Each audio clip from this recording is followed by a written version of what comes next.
నేటి దిన మన ధ్యానాంశము మందిరమునకు వెళ్ళినప్పుడు మన ప్రవర్తన ఎలా ఉండాలో చూసుకోవాలి.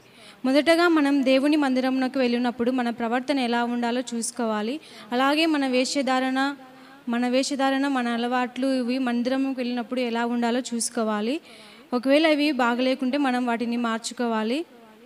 దేవుని మందిరం వెళ్ళినప్పుడు మనం ఎంతో విశ్వాసంతో దేవునికి ప్రార్థన చేస్తే దేవుడు అంత విశ్వాసంతోనే మనము అనుకున్న కోరికలన్నీ మనకు దేవుడు తీరుస్తాడు. సమూయేలు మొదటి గ్రంథము 1వ అధ్యాయము 6 నుంచి 11 వచనాల్లో చూసుకున్నట్లయితే ఇక్కడ చూస్తే మనకు హన్నా కనిపిస్తుంది. ఈమెకు పిల్లలు లేరు కాబట్టి ఈమె మందిరంలోనికి వెళ్ళి బహు దుఃఖంతో దేవునికి ప్రార్థన చేస్తుంది. దేవా, నాకు ఒక కుమారుణ్ణి ఇవ్వమని. అప్పుడు దేవుడు ఈమెకు ఏలియా ప్రవక్త ద్వారా జవాబు ఇస్తాడు. సమూయేలు మొదటి గ్రంథము 1వ అధ్యాయము 17 నుంచి 20 వచనాల్లో చూసుకున్నట్లయితే దేవుడు ఏలియా ద్వారా హన్నాకు జవాబు ఇస్తాడు. ఏమనంటే, నీకు ఒక కుమారుడు పుడతాడని దేవుడు ఏలియా ద్వారా సెలవిచ్చాడు.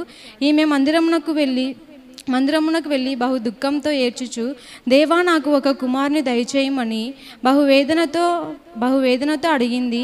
అప్పుడు దేవుడు హన్నాకు ఒక కుమారుని దయచేస్తాడు. ఆమె దేవుని మందిరమునకు వెళ్ళి ఎంతో విశ్వాసంతో దేవునికి ప్రార్థన చేసింది కాబట్టి దేవుడు హన్నా విన్నపమును విని తనకు ఒక కుమారుని దయచేస్తాడు. అలాగే మనం కూడా దేవుని మందిరంతో విశ్వాసంతో ప్రార్థిస్తే హన్నాలాగా దీవెనలు పొందుతాము. లేవియా కాండము 26వ అధ్యాయం 1-2 వచనాలు మనం గమనించినట్లయితే దేవుడు ఇందులో మనకు చెప్పిన మాట ఏమిటంటే, మనము విగ్రహములను చేసుకోకూడదు, ప్రతిమను కానీ బొమ్మలను కానీ మనం మొక్కకూడదు, వాటికి సాగిల పడకూడదు, వీటిలో ఏ వాటిని కూడా మనం పూజించవద్దని చెప్పాడు. కాబట్టి మనమందరం క్రైస్తవులం కాబట్టి దేవుని మందిరంలోకి వచ్చినప్పుడు మన ప్రవర్తనను మన వేషధారణను చూసుకోవాలి.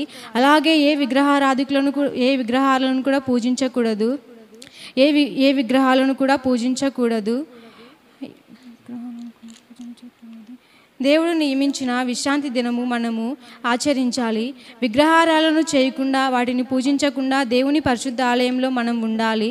కాబట్టి మనం కూడా విగ్రహాలు, పూజలు వంటి వాటిని చేయకుండా దేవుడు చెప్పబడిన విధంగా కూడా మనం దేవుని మందిరంలోనికి పోవునప్పుడు మనము ఎలా ఉండాలో ఒకసారి చూసుకోవాలి. ఈ విధంగా మనం దేవుని మందిరంకు వెళ్ళి ప్రవర్తనతో ఎంత విశ్వాసంతో ప్రార్థన చేసే వారంగా ఉండాలి.